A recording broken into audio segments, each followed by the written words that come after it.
جی حسن، آج کل ہم بات کر رہے ہیں رسالت میں آپ صلی اللہ علیہ وآلہ وسلم کی اعلان نبوت کے بعد تبلیغ اور ان دنوں کی معاملات کی، جب 3 سال بعد سورہ شعراء آیت نمبر 214 اللہ کریم حکم فرماتا ہے کہ اب اپنے قریبی رشتہ داروں کو تبلیغ کیجیے، تو حضور اپنے گھر بلاتے ہیں، دعوت کرتے ہیں، بات کرنا چاہتے ہیں، لوگ اس سے پہلے ڈسپرس ہو جاتے ہیں، پھر دوبارہ بلاتے ہیں اور بات ہوتی ہے۔ یہ ہم ڈسکشن کر چکے۔ اس کے بعد جنرل پبلک کو میں یہاں پہ آپ سے ایک بات بغیر نسبت تمثیل کے سمجھانا چاہتا ہوں۔ آپ کا میرا ایک کامن دوست جو ہر وقت ہمارے ساتھ اٹھتا بیٹھتا ہے، ہم سارے شرارتیں کھیلتے کودتے اکٹھے ہیں، کبھی کبھی ہم میچ ہارتے ہوئے کوئی آگے پیچھے بھی کرتے ہیں چیزیں، جیسے اس بچپن میں یا اس ایج میں سبھی کرتے ہیں۔ اور ہمیں پتہ چلتا ہے کچھ عرصے بعد کہ ہمارا وہ دوست بڑا اللہ کا نیک آدمی بن گیا، بڑا علم حاصل ہو گیا اسے، اب وہ لوگوں کو تبلیغ کرتا ہے، سمجھاتا ہے، تو ہمیں ہضم ہی نہیں ہوتا۔ ہم کہتے ہیں ہمارے ساتھ کھیلتا تھا، ہم اچھی طرح جانتے ہیں اب یہ ایسا ہو گیا، اب یہ ویسا ہو گیا۔ نہیں، یہ صرف سمجھانے کے لیے میں نے بات کی۔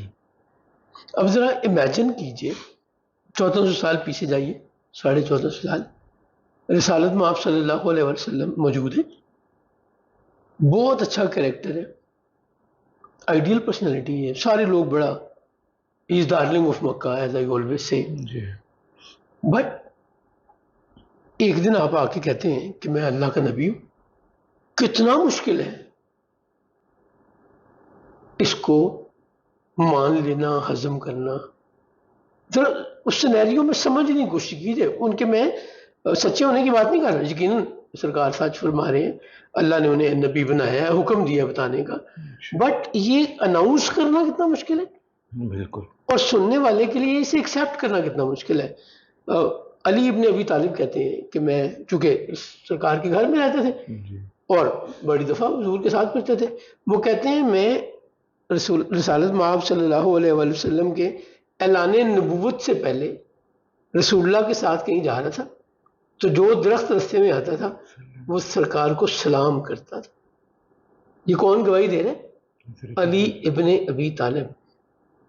سرکار فرماتے ہیں کہ میں اب بھی اس پتھر کو پہچانتا ہوں جو اعلان نبوت سے پہلے مجھے سلام کیا کرتا تھا۔ اپنی حد تک تو بڑا کلیئر ہے کہ اللہ کے نبی ہیں، اللہ کے رسول ہیں، بٹ لوگوں کو جا کے یہ بتانا کہ میں اللہ کا نبی ہوں کتنا مشکل کام ہے، اور لوگوں کا اس پہ مان لینا جہاں اپنی زندگی گزاری ہو۔ اور اسی بارے میں اللہ بڑے کمال اور بڑے ایکسائٹمنٹ کے ساتھ ہے سے کہتا ہے کہ کیا تم نے زندگی 40 سال کی دیکھی نہیں، تمہارے درمیان گزاری، کوئی انگلی تو اٹھا کے دکھاؤ۔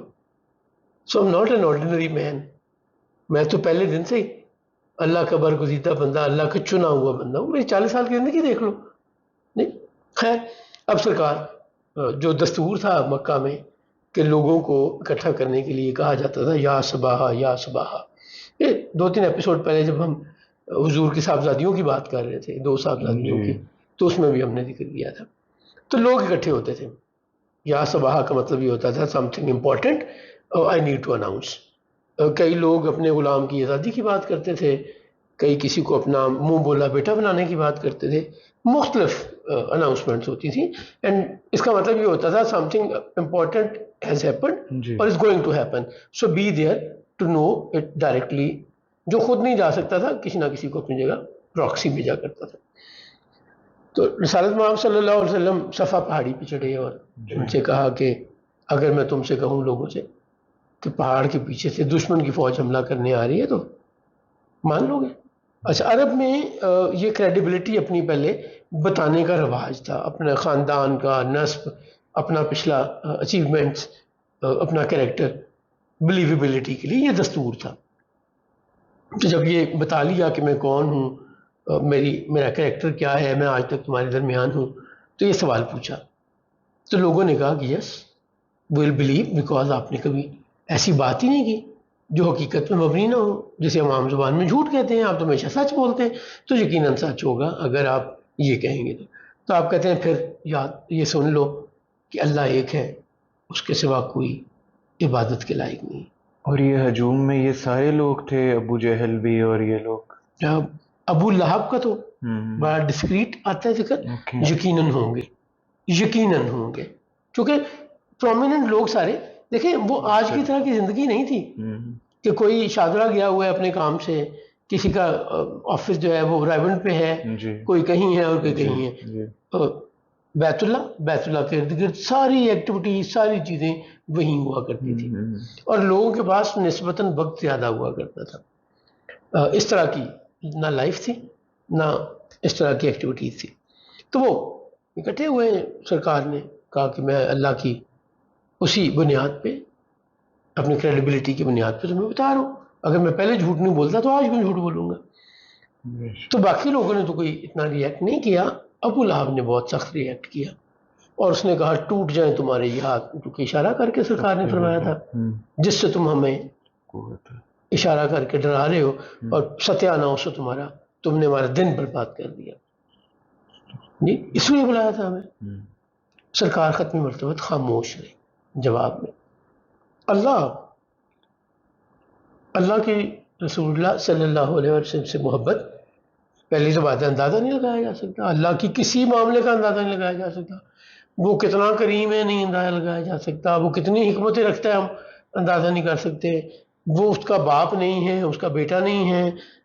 ساری کائنات اس کی, زمین و آسمان, اور جس کو ہم نہیں جانتے, تمام گیلیکسیز اس کی ہیں, اس کے حکم کتابیں ہیں. ہمارے لیے سمجھ نہیں, عقل ہماری اتنی سی ہے نا. ایمان عقیدہ تو ہم رکھتے ہیں, یقین رکھتے ہیں, بٹ اگر آپ کہیں کہ اسے عقل کے پیمانے پہ سمجھاؤ بتاؤ تو ہماری عقل میں اللہ نہیں آ سکتا. ہماری عقل سے بڑا ہے. میں کوئی کتاب میں پڑھ رہا تھا کہ قرآن میں اللہ نے بھی فرمایا کہ جو آپ علم کے, اور انسان کو بڑا تھوڑا سا علم دیا ایسے ہی. اب کیا ہے کہ سرکار خاموش رہے. اللہ نے مائنڈ کیا, اور اتنا مائنڈ کیا کہ ایک سورت جبریل کو دے کر بھیجا, قرآن کریم کی سورت. اسے سورہ مسد نام دیا جاتا ہے. سورہ لہب بھی اسی کو کہتے ہیں. سورہ لہب, اسے سورہ مسد بھی کہتے ہیں. یہ مکہ میں نازل ہوئی, سو مکی سورہ ہے. اس کے ایک رکوع اور آیات کی تعداد 5 ہے. بسم اللہ الرحمن الرحیم. تبت یدا ابی لہب و تب, ابو لہب کے ہاتھ ٹوٹ جائیں گے اور وہ ہلاک ہو جائے گا.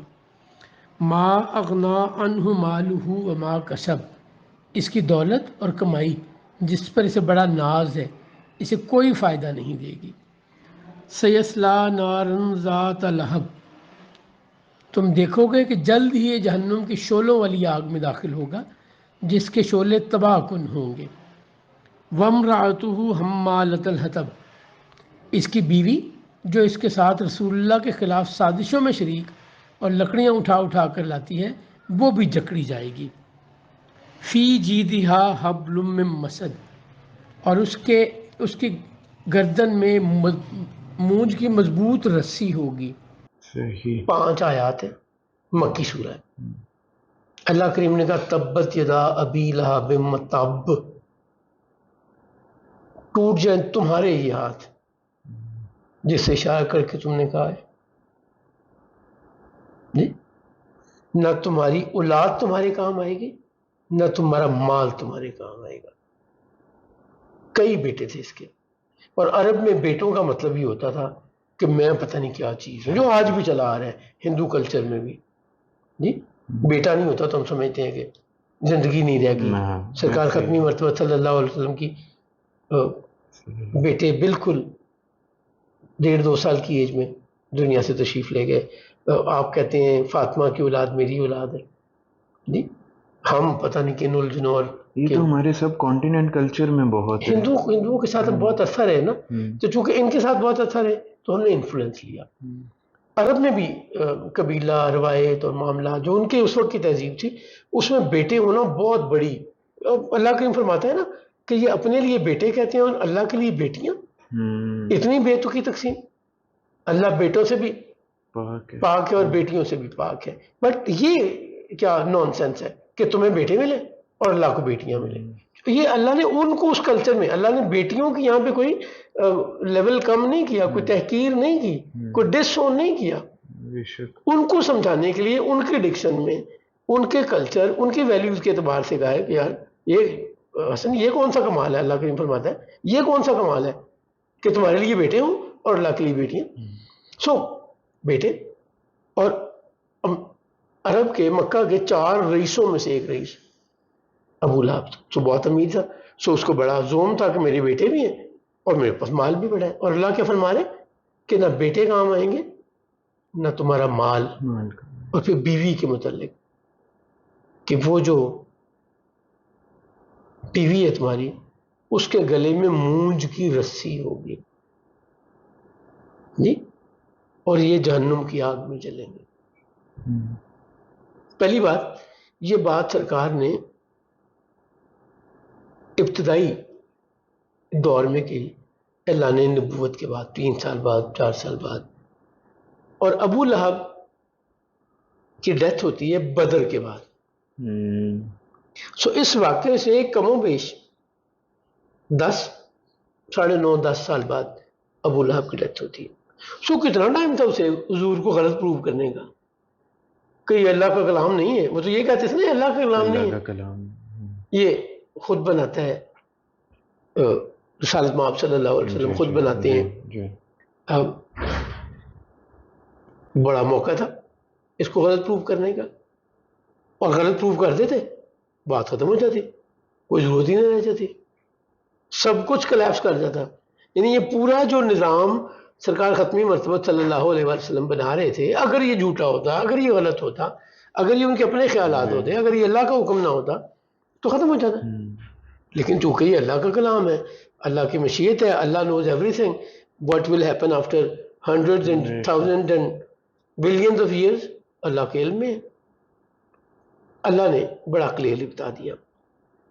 اس پہ بڑا غصہ آیا ابو لہب کو, اپنی بدتمیزی تو بھول گیا کہ میں نے بدتمیزی کی ہے جی. اس میں اور ابو جہل میں ایک فرق دیکھیے. ابو جہل نے بدتمیزی کی ہے, رسالت مآب صلی اللہ علیہ وسلم کو ایک کنیز دیکھ رہی تھی. جب حمزہ شکار سے واپس آئے تو اس نے بتایا کہ ابا ہمارا تمہارے بھتیجے کے ساتھ ابو جہل نے بدتمیزی کی ہے اور مجھے بڑی تکلیف ہوئی ہے. محمد نے کچھ کہا بھی نہیں تھا. جناب حمزہ وہیں سے گئے بیت اللہ کے قریب, جو بیٹھ گئی تھی مختلف بیت اللہ کے سین میں بیٹھا ہوا تھا, آپ نے اپنی کمان اٹھا کے اس کے سر پہ ماری. جب اس کے لوگ اٹھنے لگے جناب حمزہ کے خلاف ایکٹ یا ری ایکٹ کرنے کے لیے, تو اس نے کہا نہیں, زیادتی میں نے کی تھی, مجھے محمد کو کچھ نہیں کہنا چاہیے تھا. سو ہی ریئلائزڈ کہ میں نے غلط کیا. اچھا, یہ بھی اس کی یہ بھی تو ملتا ہے کہ چال ہی تھی نا کہ کہیں حضرت حمزہ وہاں پر ایمان نہ لیں. اچھا, اس وقت تو نہیں پتا تھا کہ ایمان لے آئیں. اچھا, یہ تو خامخواہ کی بات بنائی ہوئی ہے کہ چال تھی یا نہیں تھی. اس وقت تو حمزہ کا ایمان لانے کا کوئی گمان بھی نہیں کرتا تھا. وہ تو جب انہوں نے یہ دیکھا کہ اس سے ری ایکشن یا اللہ کی مہربانی دونوں چیزیں, جب اس کو جواب دیا سرکار کی جگہ, تو کہا کہ تم میرے بھتیجے کو اس کے دین کی وجہ سے تنگ کرتے ہو, تو سن لو میں نے اس کا دین قبول کر لی جی. سو یہ چال ابو جہل کی نہیں تھی. میں تو فرق یہ بتا رہا تھا کہ ابو جہل ریئلائزڈ کہ میں نے رش آف بلڈ میں جس میں بھی بدتمیزی کی ہے, غلط کی ہے. فرق بتا رہے تھے ابو لہب تو اس پہ اکڑ رہا ہے بجائے یہ سمجھنے کہ میں نے بھرے مجمع میں اس شریف آدمی کو, اللہ کے نیک آدمی کو, اللہ کے نبی, اللہ کے رسول, میرا بھتیجا, اس مکہ کی wonderful personality, the most respected person, بجائے میں اس کو بدتمیزی کرنے کے سمجھوں کہ میں نے زیادتی کی تھی, اکڑ رہا ہے. اور تھا بھی چچا, ابو جہل کا تو چلو رشتہ بھی نہیں تھا, نیکسٹ ڈور نیبر بھی تھا. ٹھیک ہے, انشاءاللہ تعالی یہاں سے سلسلے کو آگے بڑھائیں گے نیکسٹ ایپیسوڈ میں. السلام علیکم ورحمۃ اللہ وبرکاتہ.